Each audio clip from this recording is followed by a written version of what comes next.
सुप्रभात बच्चों। मैं Nar Narayan Shastri, colonel inter college Hindi का अध्यापक हूँ।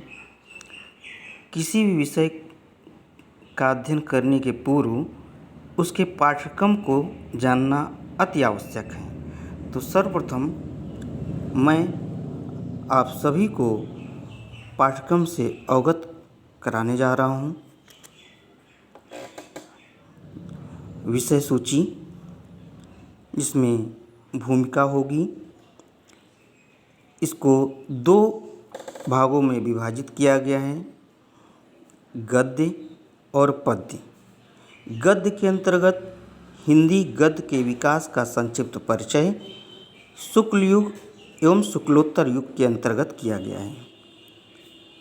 पद्य खंड के अंतर्गत हिंदी पद्य के विकास का संक्षिप्त परिचय रीतिकाल एवं आधुनिक काल के अंतर्गत किया गया है।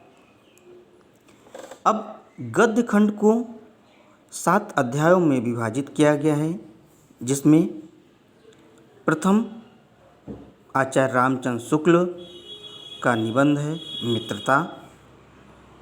द्वितीय अध्याय जयशंकर प्रसाद द्वारा लिखित ममता कहानी है।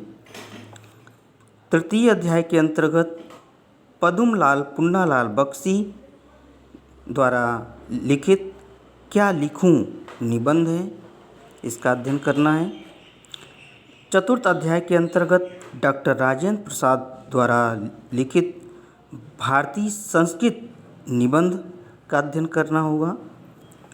पंचम अध्याय के अंतर्गत रामधारी सिंह दिनकर द्वारा लिखित ईर्ष्या तू न गई मेरे मन से, बहुत ही व्यवहारिक निबंध है जो हमारे समाज में अति आवश्यक है।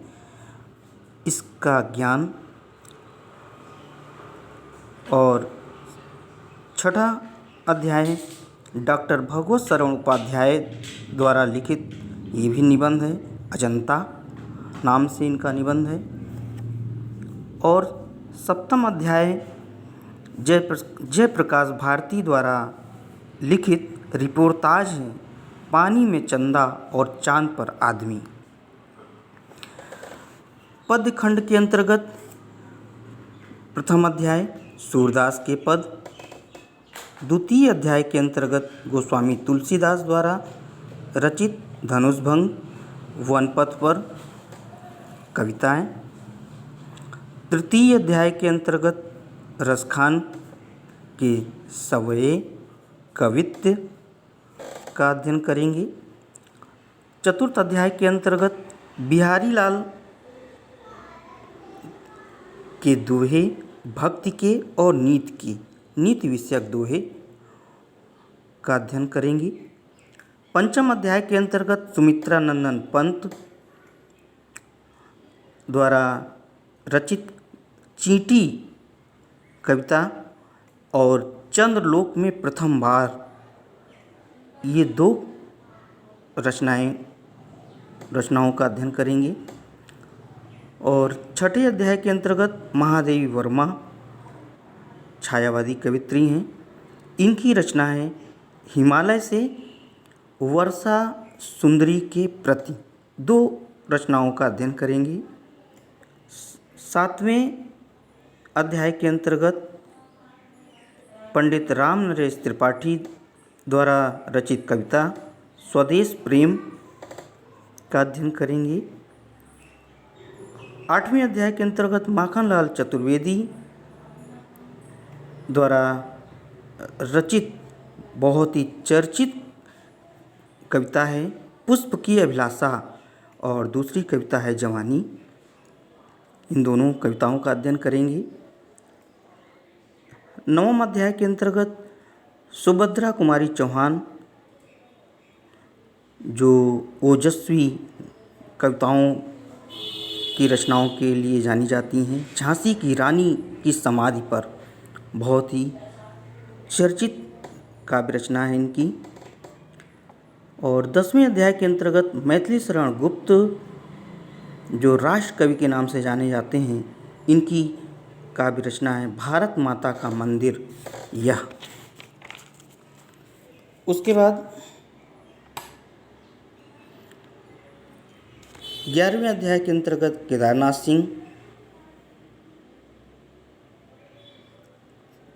सिंह की नदी काव्य रचना, और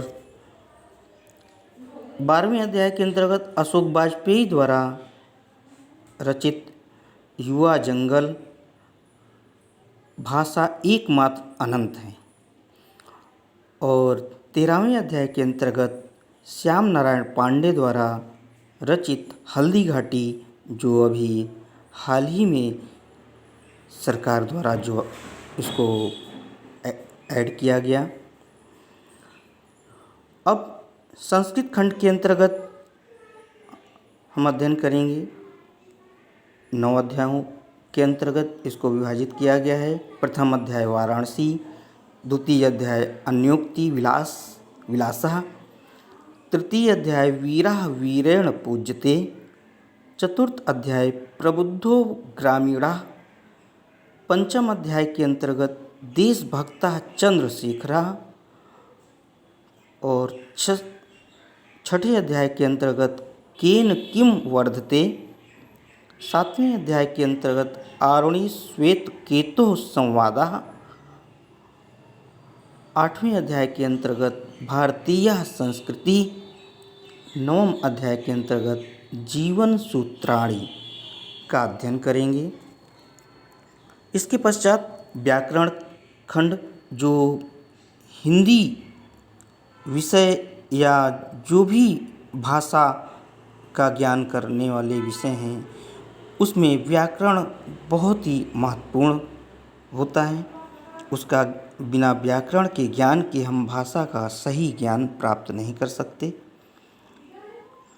तो इसके अंतर्गत काव्य सौंदर्य के तत्व, जो रस, छंद और अलंकार के अंतर्गत विभाजित किया गया है।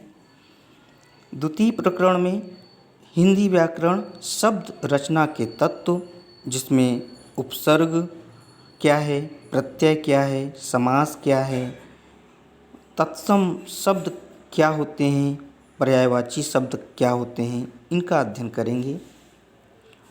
तृतीय प्रकरण के अंतर्गत संस्कृत व्याकरण एवं अनुवाद, जिसमें संधि, शब्द रूप, धातु रूप, हिंदी के सरल वाक्यों का संस्कृत में अनुवाद। इसके पश्चात निबंध रचना कैसे की जाती है, इसका अध्ययन किया जाएगा। खंड काव्य के अंतर्गत मुक्तिदूत, ज्योति जवाहर, अग्रपूजा, मेवाड़ मुकुट, जय सुभाष, मातृभूमि के लिए, कर्ण, कर्मवीर भारत, तुमुल, इनमें से किसी एक खंड काव्य का अध्ययन करना होता है, जो अलग अलग जिले या मंडल में निर्धारित किया गया है। तो लॉकडाउन का पालन करते रहिए, घर के अंदर रहिए, घर में सुरक्षित रहिए, बचाव करते रहिए। धन्यवाद।